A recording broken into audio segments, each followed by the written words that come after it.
Okay, got family here from sunny Tenerife. It's definitely not sunny Tenerife tonight. It's definitely not sunny.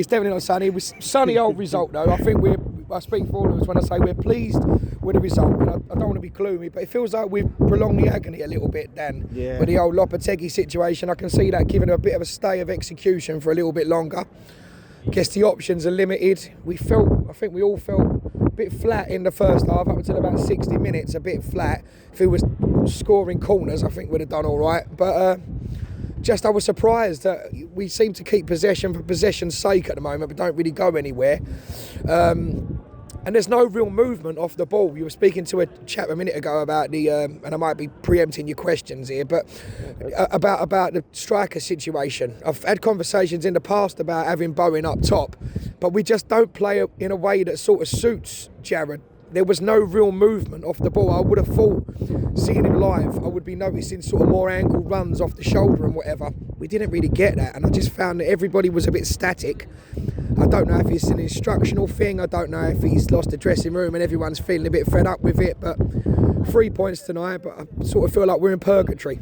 Yeah, no, listen, mate, I agree. And I think it speaks to how we're run, where you're thinking about sacking a manager, and if a sort of narrow win like that over a team as bad as Wolves is enough to keep a manager on the job, then it speaks to how we run. It does. And Lopetegui, we've noticed, all of us, I think that he's aged 10 years over the last month or so. Yeah. I think he aged another 5 from about 88 minutes there. I realised he wanted to protect the league because his job's on the line, but 3 defensive substitutions, and then it was, a bit like the Alamo, whereas we'd had the best of it for most of the game. I know we weren't clinical with the chances. Let's be honest, we did have a lot of corners. We put the ball in the back of the net 4 times, but a couple ruled out. You look freezing, by the way, Dan.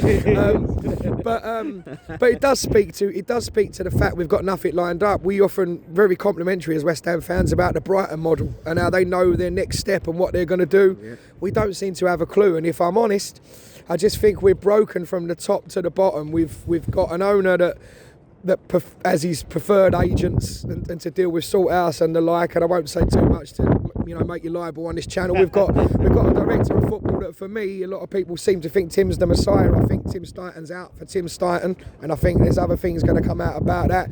And I think we've got, of the 9 main signings that we got, I think 3 were Sullivan, 3 were Stuyton's, 3 were Lopetegui's. Yeah. So it all just seems so disjointed to me. So it does speak to the fact that we've got no contingency plan, and we've not really got a direction or any style of play or ethos at the moment. Yeah, this is it. I mean, none should be Sullivan's. He's a man who has been involved with, let's say, adult newspapers. So he's definitely unqualified to be making signings. But you mentioned the Brighton model. Interesting you to say that. We've been heavily linked with Graham Potter potentially coming in. How do you feel about Potter? I tell you what, I will say I will agree on one thing, and probably only one thing with Sullivan. I do think the fact that they've got everything set up so well, the coaching staff, the backroom staff, the hierarchy there, the sort of money ball kind of numbers sort of and statistics philosophy, I think it did flatter him. I think it did flatter him a little bit. And then he went to Chelsea. He had to deal with some big egos. He took some players over with him. They took a lot of the backroom staff over with him, and he just didn't quite get it working. And let's be honest, he's on sort of some sort of a gardening leave or whatever, or why they're paying him off still. And perhaps he doesn't want to rush back to work because he's on a good bit of wedge. But I feel like if he was that great, people would be banging his door down. And so I'm a little bit underwhelmed with that. Mate, let's hope whatever happens, we kick on and work out. But do you know what? I'm really glad you just come over and we got to see a win. That's the most important thing. We have to got to see a win. And we got to see 4 goals, technically. 2 of them ruled out, but you got to see the 4 goals. Well, we cheered 4 times, didn't we? That's what matters. So listen, safe journey back to the warm. Get yourselves back in.